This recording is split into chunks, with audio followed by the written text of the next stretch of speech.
From men who drove drunk into the very courthouse meant to judge them, the legal system has seen some genuinely remarkable self-sabotage. Some of these people made their situations dramatically worse in the span of 10 seconds. Some handed prosecutors the entire case without being asked for anything. These are the dumbest defendants of all time. Tamor McIntyre, Tay K. Rod Hobbs knew his life changed forever. I'm going to ask you if, in count 2, the guilty verdict for murder, if that is your verdict. Back in July 2016, a 16-year-old from Arlington, Texas, was connected to a home invasion that left 21-year-old Ethan Walker dead. He was placed on house arrest while awaiting trial and stayed there for about 8 months before he cut off his ankle monitor in March 2017 and ran, eventually making it to New Jersey as a wanted fugitive with active capital murder charges back in Texas. So what did he do with that time? He filmed a music video. The song was called The Race, and in the video he can be seen posing with his own wanted poster, rapping about being on the run like it was the best week of his life. It went viral instantly, hit the Billboard Hot 100 at number 44, and racked up millions of views within days. US Marshals arrested him in Elizabeth, New Jersey, on the 30th of June 2017, the exact same day the video dropped. While still a fugitive, and before his arrest, he had shot and killed 23-year-old photographer Mark Anthony Saldivar outside a Chick-fil-A in San Antonio on the 23rd of April 2017, after luring him to the location under the pretense of a photo shoot and attempting to rob him.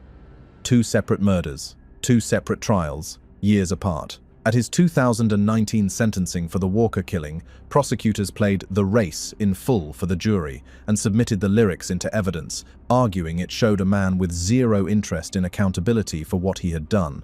He was sentenced to 55 years. In April 2025, after a second trial in Bexar County, he was convicted of murder for the Saldivar killing and received 80 years to run concurrently with his existing sentence.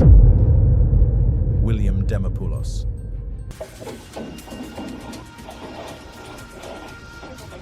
As quickly as Demopoulos hops over the table, the deputies... He was 18 years old and already had a record.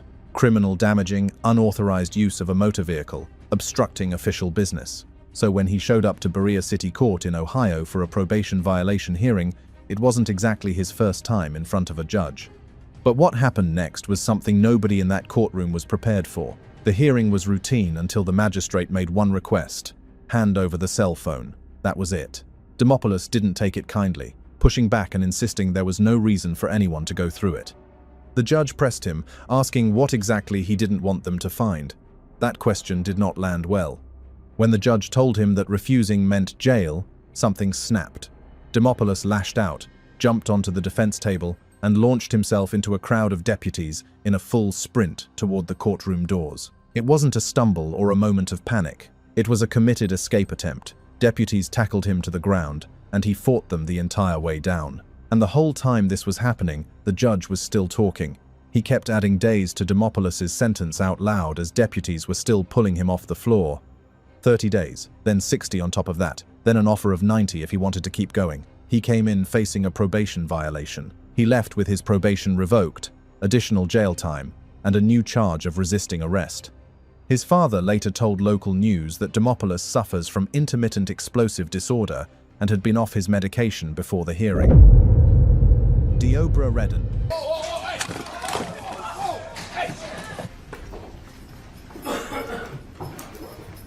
He had been brought before Judge Mary Kay Holthus in Las Vegas to be sentenced on a felony attempted battery charge connected to a baseball bat attack on another person from the prior year. Before she could finish delivering the sentence, he ran at the bench, planted both hands, and vaulted over it completely. He was 31 years old and cleared a 4-foot-high judicial bench, landing directly on the 62-year-old judge, grabbing her by the hair and driving her backward into the wall behind her seat. Her marshal and law clerk rushed in. A brawl broke out right against the bench, captured from multiple camera angles at once. The marshal ended up with a gash on his forehead and a dislocated shoulder.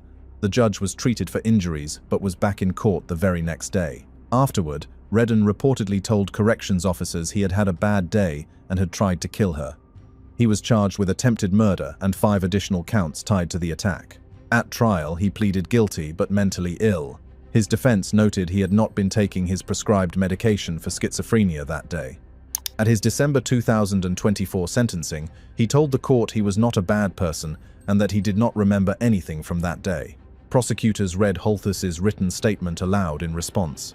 It said he had made a conscious decision to try to kill her and had done everything in his power to succeed. He was sentenced to 26 to 65 years in prison for the courtroom attack and will not be eligible for parole until sometime after 2050. Nelson Walker. All right, you're charged with stealing a Dolphin jersey? Nelson Walker was 40 years old and already had 29 prior arrests on his record. So when he decided to commit a crime, you'd think he would have had a better exit strategy than stuffing merchandise down his pants. It was a Sunday in September 2011, right after the Miami Dolphins lost to the Houston Texans. Walker and his co-defendant James Hanna walked into the Sun Life Stadium team store, where other customers watched them stuff Dolphins jerseys and a hat down their pants. Police caught up with them as they were approaching the parking lot. The total value of what they took was $301.74. The next day, both men appeared before Miami-Dade Circuit Judge Diane Ward for their bond hearing. Both were still wearing Dolphins jerseys. Walker walked in proudly, sporting a number 15 Devone Bess jersey. The judge looked at it, didn't recognize the name, and asked the courtroom whether Bess was new to the team. Someone clarified he was actually in his 4th year, so she turned to Walker directly and asked him about the jersey on his back. Walker's response was that this wasn't the one, it was just the jersey he happened to get picked up in. His argument was essentially that wearing a Dolphins jersey to a hearing about stealing Dolphins jerseys proved he hadn't stolen any Dolphins jerseys. It did not work. Judge Ward set his bond at $5,000 and ordered him to stay away from Sun Life Stadium entirely. Walker walked out, technically cleared of theft. He just can't go anywhere near the stadium where his team plays. Keith Cavalier. At 5:42 inches the morning on a Saturday in November 2018, surveillance cameras outside the Harrison County Courthouse in Gulfport, Mississippi picked up something unusual. A Toyota pickup truck drove straight through the glass entrance of the building, knocking over an exterior bench and sending glass across the lobby. The driver climbed out through the passenger window, stood next to the truck, and waited. His name was Keith Cavalier. He was 28 years old and also drunk. When officers arrived and asked what happened, he explained that someone had stolen his drug paraphernalia, and driving through the courthouse entrance seemed like the fastest way to get a police response. He was arrested on charges of first offense DUI and felony malicious mischief. In fairness to the general logic, he did successfully contact law enforcement. Officers arrived almost immediately, and he had their complete attention within minutes of impact. He achieved the goal in the narrowest sense. The part that did not account for itself was that reporting a theft and committing a separate felony in the process are two different transactions, and law enforcement tends to focus on the one that just happened in front of them. He was booked into the Harrison County Jail that day on both counts.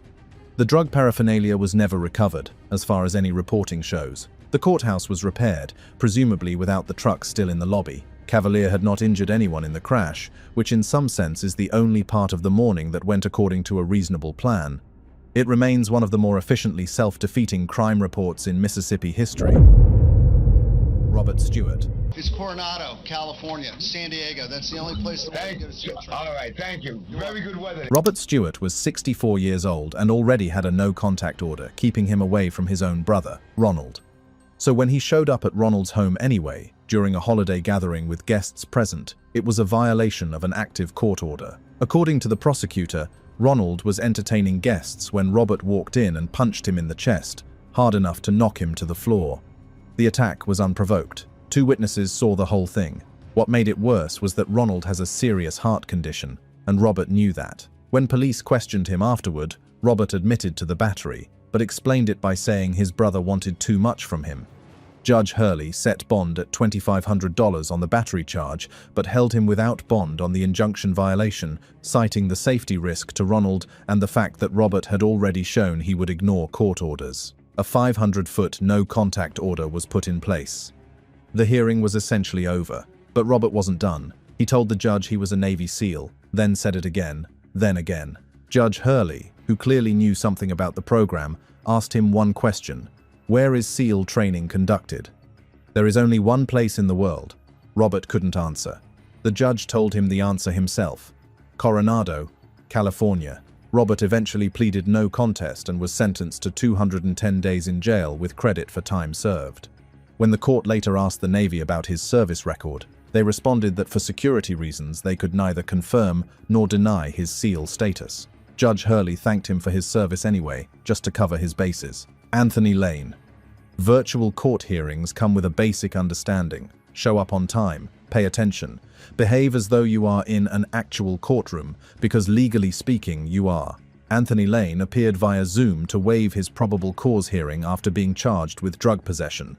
While other defendants waited their turn in the virtual waiting room, someone noticed Lane had his camera on and was rolling a blunt. Visible to the prosecutor, visible to court staff, visible to everyone in that shared waiting room lobby. Court staff flagged it to the prosecutor, who flagged it to Judge Cedric Simpson. The judge warned Lane directly. Lane laughed. Simpson told him this was not something he wanted to do in front of him and that finding it funny was not the right call. The judge ordered Lane to report to a corrections facility that same day for drug testing. Lane never showed up. His bond was revoked and a warrant was issued for his arrest. The whole sequence covered maybe 15 minutes of a single virtual hearing. Corey Harris. This one connects back on itself in a way that is almost too clean. Corey Harris had a hearing scheduled before Judge Cedric Simpson, the same judge from the Anthony Lane incident, for the charge of driving with a suspended license. He attended the virtual hearing as required, camera on, call live. At some point during the proceedings, Judge Simpson asked him a direct question. "Mr. Harris, are you driving?" He was. Behind the wheel, in a moving vehicle, on a live court call, in a hearing specifically about operating a car without a valid license. He pulled into a doctor's office parking lot during the call. The judge said out loud, to everyone connected to the hearing, that he might be missing something, but Harris appeared to have just been driving on camera during a court session, specifically about driving while his license was suspended. Harris sat in the parking lot while the reality of what had just happened settled. His bond was revoked and he was ordered to report to the county jail. Virtual hearings were created as a convenience, specifically to reduce barriers to compliance and make it easier for defendants to meet their court obligations without having to travel. Harris found a way to use that access to demonstrate the exact conduct he was in court to answer for, live, in front of the judge assigned to the case. And it was the same Judge Cedric Simpson from the Anthony Lane blunt incident, meaning this judge had a genuinely remarkable stretch of virtual court appearances. Both cases turned on the same thing, a defendant using the camera on their own device to prove the conduct they were in court to answer for. Simpson apparently had a gift for catching it in real time. Calvin Lloyd Griffith. Pretty smooth guy. He was 30 years old and in court for a bond hearing in Miami-Dade County after being charged with stealing a car from a high school parking lot. What happened was that he had walked into the attendance office at Miami Edison Senior High School, taken a set of car keys belonging to an employee from the front counter, and driven off in their 2013 Volkswagen Passat. At the bond hearing before Judge Catherine Pooler, he kept trying to speak out of turn. When he called out that his mother was there in the courtroom, the judge turned off his microphone to stop the disruption. So he started twerking. He twerked directly toward the judge while shouting, "How you doing?" in her direction. The rest of the courtroom found this genuinely funny. Judge Pooler did not join in. His mother was in fact present and had brought a bag of his prescription medications. He had been off them, and his behavior was consistent with a mental health history that courthouse officers were reportedly already familiar with from prior appearances. The judge set his bond at $18,500, charged him with petty theft, third-degree grand theft auto, burglary, and trespassing in a school safety zone, and told him directly he was never to return to the high school. She reminded him he was not a student there. The twerking did not improve any of those charges. He was scheduled to appear before a different judge the following day to request modified charges based on his mental health history. Whether that went any smoother is not in the available reporting. Darrell Brooks. It is disrespectful to me that you think I would come in here purposely and treat this like a joke or a game. I never said it was a joke. What type of statement is that? On the 21st of November 2021, Darrell Brooks drove a red Ford Escape through the route of the Waukesha Christmas Parade in Waukesha, Wisconsin, striking men, women, and children across multiple city blocks. 6 people were killed, more than 60 others were injured. Among the dead was 8-year-old Jackson Sparks, who had been marching in the parade with his baseball team. When the case came to trial, Brooks chose to represent himself. What followed was one of the most disruptive proceedings in recent memory. He refused to answer to his own name, insisting he did not recognize Darrell Brooks as belonging to him. He interrupted Judge Jennifer Doro so constantly that she eventually placed him in an adjacent room where he could watch via video and be muted when necessary. At various points, he pulled his suit jacket over his head. He removed his shirt entirely. He stacked cardboard filing boxes in front of his viewing monitor in the adjacent room to block the camera from showing him, then reportedly yelled into the muted microphone at the top of his lungs. He argued the state of Wisconsin had no jurisdiction over him, insisted only a living human being could bring charges against another in court, and at one point tried to call the state of Wisconsin itself to the stand. The jury convicted him on all 76 counts. Judge Doro sentenced him to 6 consecutive life sentences without parole for each person killed, plus an additional 762 years for the dozens injured. Penelope Soto. That brought her to bond court the next morning before Miami-Dade Circuit Judge Jorge Rodriguez Chomat. From the start, she was not reading the room. She laughed throughout the proceedings. She stroked her hair while the judge was speaking. When he asked about the value of any property she owned, she compared her jewelry to South Florida rapper Rick Ross. The judge reminded her they were not in a club and asked her to be serious. He set her bond at $5,000 and dismissed her with a bye-bye. As she walked away, she said, "Adios," slow and deliberate, letting it land. The judge caught the tone immediately, called her back, and raised the bond to $10,000. She asked if he was serious. He told her he was. She turned toward the door, flipped him off, and told him off in language not suitable for print. He called her back one more time and sentenced her to 30 days in county jail for contempt of court, on top of the Xanax possession charge that had started the day. She came back later that week in tears, admitted she had been under the influence during the original hearing, and apologized. The judge accepted it, dropped the contempt, and directed her to drug court instead. If she had simply walked out the first time, she would have been on her way with a $5,000 bond on a possession charge. The adios cost her 30 days. Kobe James Harris. Now we're going to address the matter of People versus Kobe James Harris. Is that you, sir? Yes, Your Honor.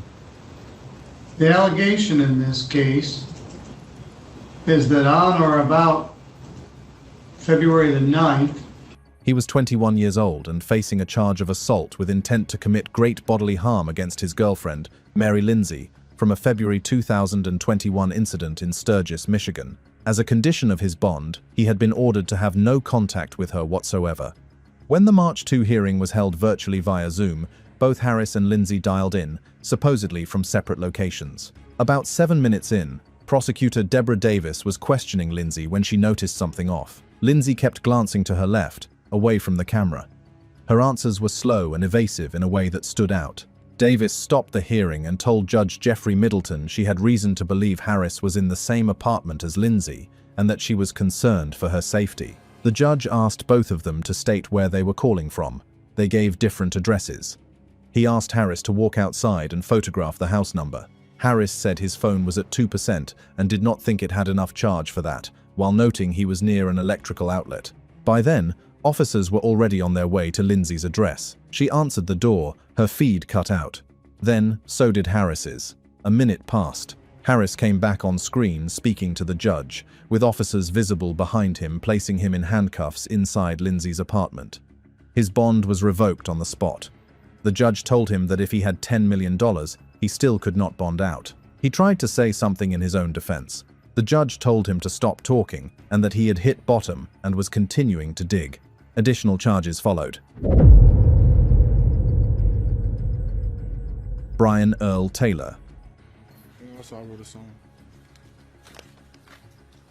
Hello there, Your Honor. I wanna say I'm sorry for the things I've done, and I try and be stronger in this life I chose, but I want you to know. He was 21 years old, arrested in Ypsilanti, Michigan, after police found him in an apartment building holding a loaded gun against another man's abdomen. apparently planning to rob him. He took a plea deal, which brought him to a sentencing hearing in Ann Arbor in March 2016 before Judge Darlene O'Brien at Washtenaw County Trial Court. He had a plan for that hearing. Before the judge read his sentence, he stood up and started singing. It was his own composition, but built on the melody of Adele's Hello, opening with the words, "Hello there, Your Honor," and continuing through an apology for his actions, a promise to do better, a message to the victim, and a request for a shorter sentence. He had a genuine singing voice. The room was visibly caught off guard. After he finished, he asked for 36 months. Judge O'Brien told him he clearly had real talent and expressed hope that he would find a constructive way to use it. Then she sentenced him to 2 years in prison for carrying a concealed weapon and 18 months to 15 years for unlawful imprisonment, running consecutively. A police lieutenant told reporters afterward that in 23 years on the job, he had never once seen a defendant sing at a sentencing hearing, which is its own kind of legacy to leave behind. Taylor had prior felony convictions and had been on parole at the time of the arrest, which meant the sentencing guidelines were already working against him before anyone even heard the song. The song did not change anything those guidelines had already determined, but it made an impression, just not the one he was hoping for. John Pinney. Because it makes catching the crooks a whole lot easier. Take a look. If you don't believe me right now, look, check it out. I'm in the cop car. Where's my sirens at? It was Halloween night, the 31st of October 2016, in Tulsa, Oklahoma, and a female officer had left her marked patrol car unlocked outside a coffee shop with the keys in the ignition during a break. John Pinney was 25 years old, already on probation for prior convictions, and happened to walk past the car. He got in and drove away. Then he pulled out the officer's iPad, which had been left inside the cruiser, opened Facebook Live, and started broadcasting. He streamed 4 separate videos during the chase. He talked about his time in prison. He discussed his music preferences, at one point listening to Fireflies by Owl City while being pursued. He turned the sirens on for the camera. At one point he pulled over, got out, and showed viewers the stolen patrol car from outside so they could get a better look at it. Officers from multiple agencies were chasing him through Tulsa at speeds exceeding 120 miles per hour. The chase lasted between 30 and 40 minutes and ended when he pulled into the driveway of his parents' house in Collinsville. He was arrested on charges including eluding police, larceny of a motor vehicle, 2 counts of firearm possession, false impersonation of a public officer, resisting arrest, driving under revocation, and not wearing a seatbelt. The videos had nearly 40,000 views before the night was over. A Tulsa police sergeant told reporters afterward that he genuinely encouraged all criminals to keep broadcasting their crimes live because it makes prosecution significantly easier. Edward Martell. Constitution of the United States. This incredible moment was years in the making. It seems surreal still. You know, it's only been a few days. And when clients call and they say, you know, may I speak to attorney Edward Martell? In 2005, he was 27 years old, a high school dropout from Inkster, Michigan, and had been out on bail from one arrest when he was picked up in a second drug sting in Dearborn Heights. He was facing 1 to 20 years in prison for delivery and manufacture of crack cocaine. He stood before Wayne County Circuit Judge Bruce Morrow and expected the worst. Morrow sentenced him to 3 years of probation and told him directly that he dared him to become the CEO of a Fortune 500 company instead of standing in another courtroom on another charge. Martell took it seriously. He enrolled at Wayne County Community College, earned a full academic scholarship to the University of Detroit Mercy, graduated with a political science degree in 2014, then applied to law school and received another full scholarship. He got his law degree in 2018. The hardest part came next. The State Bar of Michigan requires a character and fitness review for every applicant, which meant disclosing every prior conviction in full. His application ran over 1,200 pages long. Judge Morrow testified on his behalf at the review hearing.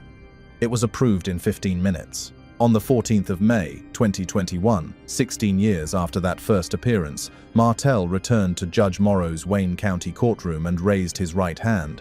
Morrow swore him in as a member of the Michigan Bar. They hugged afterward, both in tears. Hannah Sabata. On the 27th of November 2012, when she stole a car in York, Nebraska, drove to the town of Waco, walked into the Cornerstone Bank branch, told the teller she had a gun, and walked out with more than $6,000. Then she went home to Stromsburg and made a YouTube video. It was called Chick Bank Robber and ran nearly 8 minutes long. She set it to Green Day and used handwritten signs to narrate everything she had done, since she chose not to speak out loud on camera. She fanned out the stolen cash for the lens. She held up the car keys from the stolen vehicle. She acted out, smoking a joint. She said it was the best day of her life. She did not blur her face. She wore the same clothes from the robbery. The York County Sheriff's Department identified her quickly from the bank's surveillance footage, and the video did not make their job any harder. She was arrested at her house the following morning.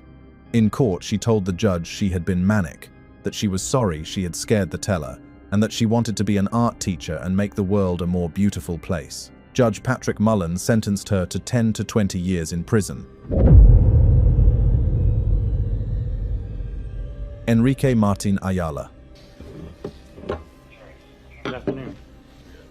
Your name, sir? Mr. Ayala, I'm Judge Roberto Garza, sitting here as Municipal Court Judge for the City of San Juan, County of State of Texas, before me, Magistrate. In December 2024, 18-year-old Enrique Martin Ayala was at a home in San Juan, Texas, when his mother called police to report he had pushed her after she destroyed narcotics he had.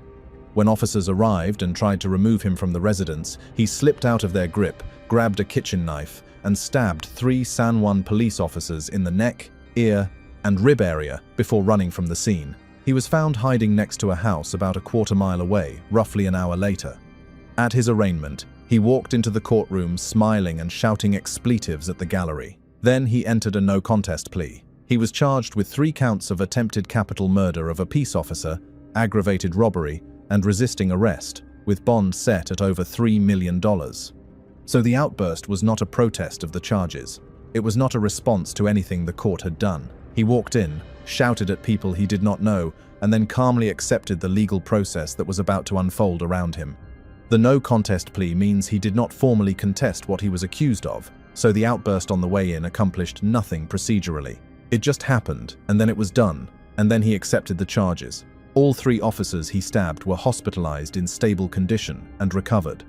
Ayala remained in custody at the Hidalgo County Adult Detention Center on a bond amount that made clear no one expected him to walk out anytime soon. Lakeith Smith. New information at 6 from Elmore County now. The sentence has been reduced for a man convicted of a 2018.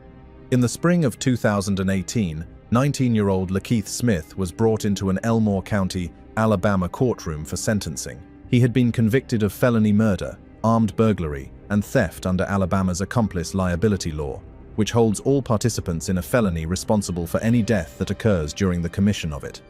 The death in question was Adonte Washington, one of 5 people involved in a series of burglaries in Millbrook. Washington charged at a responding officer with a gun and was shot and killed. Smith had not fired a weapon, but the law held him responsible for what happened during a crime he was part of committing. He was the only one of the 5 who chose to go to trial rather than take a plea deal. While waiting to be called in the courtroom, he muttered under his breath that he did not have time for this. Judge Sibley Reynolds heard him. He brought it up directly at the start of the hearing. Smith laughed and said he had not realized the judge could hear him. Reynolds noted that Smith had shown no remorse throughout the trial, had not apologized once, and had maintained a dismissive attitude toward the court from the beginning. His grandfather made an emotional plea from the gallery, asking for mercy and a chance for his grandson to finally express remorse. The judge told him the defendant had been offered that opportunity multiple times already. He sentenced Smith to 65 years in prison. The district attorney told reporters afterward that he had not been able to understand what Smith found so funny throughout the process, noting that his attitude in court had made the sentencing outcome very difficult to feel conflicted about. The sentence was later reduced to 55 years on appeal. David Berry Jr. A Missouri poacher has been ordered to watch the movie Bambi on repeat. It's part of his sentence for illegally killing hundreds of deer. David Berry Jr. is ordered to watch the Disney classic at least once a month during his year-long jail sentence. Prosecutors say the deer were killed for their heads with their bodies left to rot. Berry was convicted of illegally taking wildlife. 4 others were also caught in connection to this case. Berry was part of a family operation that killed hundreds of trophy bucks illegally over a period of 3 years. The method was simple and deliberate. They would go out mostly at night, hit the deer with spotlights to freeze them in place, and then shoot them. They weren't taking the meat. They weren't feeding anyone. They were taking only the heads and antlers and leaving the rest of the carcass behind to rot. Missouri's Department of Conservation said it was about the thrill of the kill itself. The investigation eventually pulled in suspects across Missouri, Kansas, Nebraska, and Canada, tying 14 Missouri residents to more than 230 charges across 11 counties. Berry Jr. was convicted alongside his father, his brothers, and a 5th man who helped them. Berry pleaded guilty to illegally killing, possessing, and disposing of wildlife. He was sentenced to 1 year in jail, plus a concurrent 120 days for a separate felony firearms probation violation. Both Berry Jr. and his father lost their hunting, fishing, and trapping privileges in Missouri for life. But Lawrence County Judge Robert George wasn't finished. He added one more condition to Berry Jr.'s sentence. He was required to watch the Walt Disney film Bambi at least once a month for the duration of his time in jail, with the first viewing due before the 23rd of December, 2018. Berry Jr. was the only one of the group the judge gave that particular instruction. Bradley Ruckstales. A man from southwest suburban Inverness has pleaded guilty in federal court to his role in the U.S. Capitol breach. He was the CEO of Cogensia, a Schaumburg, Illinois marketing data company, and on the 6th of January 2021, he traveled to Washington, D.C. for the rally near the White House. He ended up inside the U.S. Capitol. Surveillance footage from inside the building showed him in a crowd near the House atrium during a moment when rioters were throwing objects and liquid at Capitol police officers who had retreated to form a defensive line. Prosecutors said Ruckstales picked up one of the chairs there and threw it in the direction of the officers. Capitol Police ordered the crowd to leave. He and 5 others refused. It took 3 officers to place him in handcuffs. The very next morning, he was back at his home in suburban Inverness, speaking to a local news reporter outside his front door. He said the day had gotten out of hand, that he regretted it, and that he had nothing to do with charging anyone. He was on television, with his name and his face attached, discussing what he had done inside the Capitol, the morning after it happened. His company placed him on leave and fired him the same day federal charges were filed. He became the first Illinois resident to plead guilty in connection with the riot, entering a guilty plea to 1 count of knowingly parading and demonstrating inside the Capitol building. On the 12th of November, 2021, Judge Carl Nichols sentenced him to 30 days in prison and $500 in restitution. He apologized publicly and said it was the single worst decision of his life, and that one thoughtless moment should not define a person entirely.